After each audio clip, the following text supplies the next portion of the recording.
There are many misconceptions that grate on my nerves, but the widely held and wholly mistaken belief that India lacks history is one that really annoys me.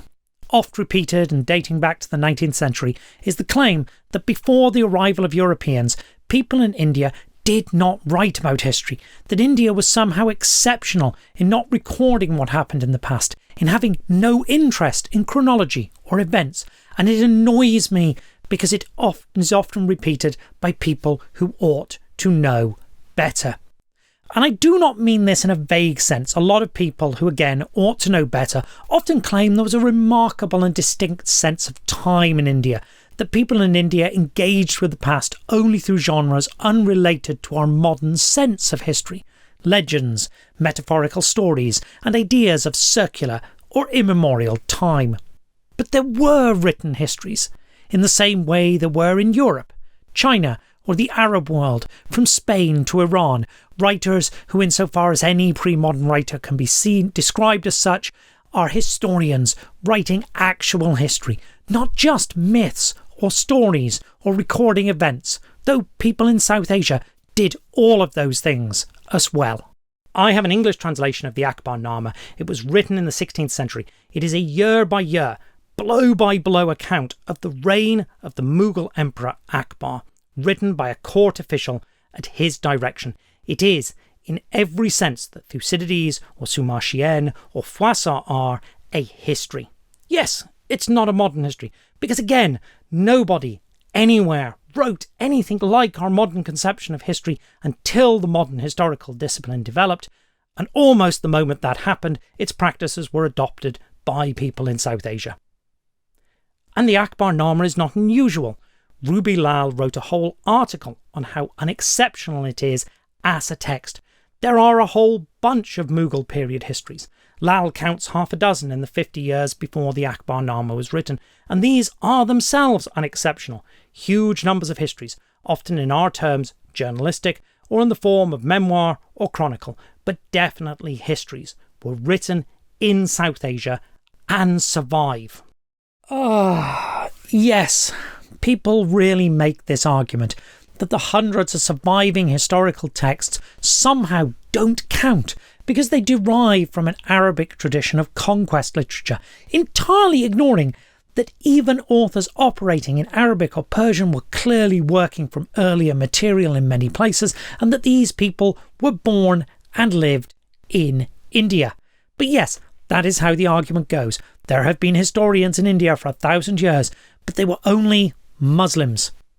Indians, whatever that term is supposed to mean in this case, did not write history. Except they did. The Rajatarangini, the Stream of Kings, was written by a Hindu writer, Kalhana, in the 12th century. It begins fairly simply as a chronicle of year-by-year events, but as it progresses, it becomes more elaborate until it transforms into a very conventional narrative of the revolt in which the author's father was involved. And Kalhana is explicit that they are working from existing chronicles, now lost to us. You can even see that in the text itself, which often quite choppily changes in style, presumably as the author moves from one set of sources to another. At the other end of India, a chronicle from the 6th century AD also survives, the Mahavamsa. The Mahavamsa was written and subsequently updated. There are later continuations. In fact, the textual tradition of this one is quite complex. In the 6th century AD, it likely drew on oral traditions to tell the story of how Buddhism arrived in Sri Lanka and the political intrigues and struggles that led to the dominance of the monastery at which it was written.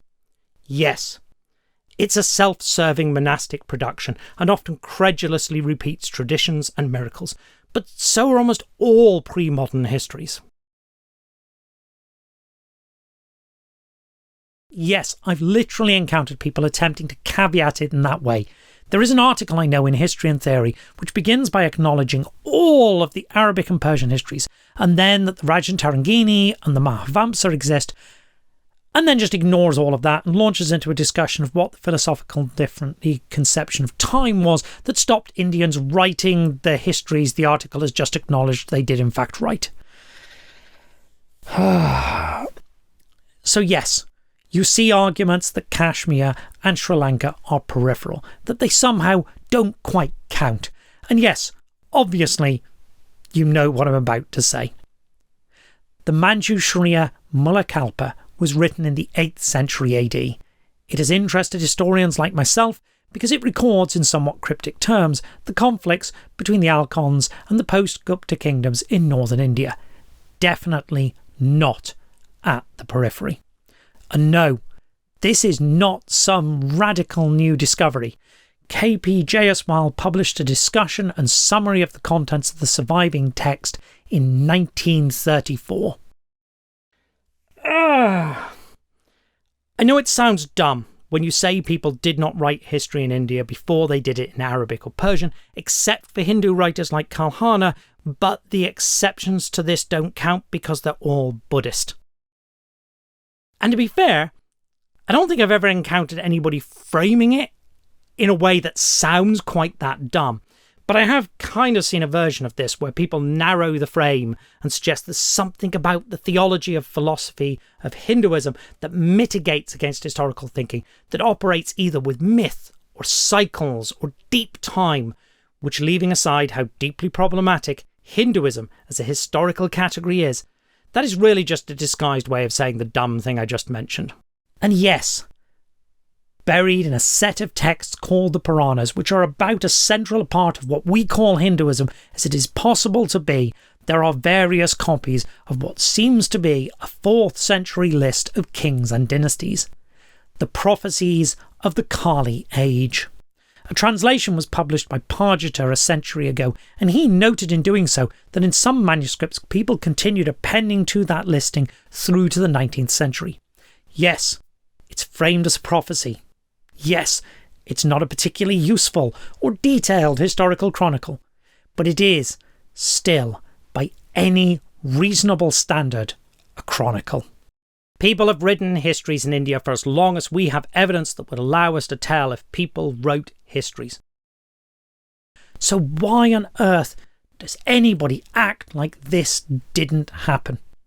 Some of it is probably just down to European scholars in the 19th century projecting their prejudices onto their own ignorance, and that getting repeated over the decades.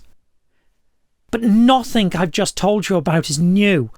All of these counterexamples we know about, we've known about for at least a century. So why does this nonsense get repeated? Part of it, I think, is to do with a false impression of how common historical texts actually are. History is rare as a genre everywhere, and often things survive only by accident. Only bits of Livy or Tacitus survive, and only from a handful of manuscripts. Some Chinese dynastic histories are lost. To survive, a historical text has to be copied, and historical texts are rarely valued in any culture consistently or long enough to be copied and recopied enough times to reach us. The Puranic age lists were presumably composed independently of the religious texts in which they survive, but none of those independent texts have reached us at all. Yes, more stuff tends to survive in Buddhism, but for really obvious reasons.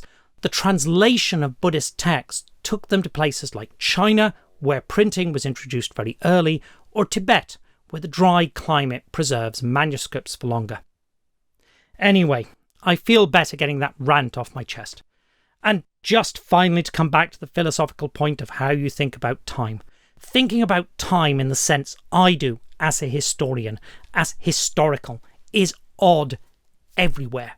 Most people in most places don't and haven't thought that way. It's why they did not write histories. It's why they did not preserve and copy them. It's why written histories are rare everywhere.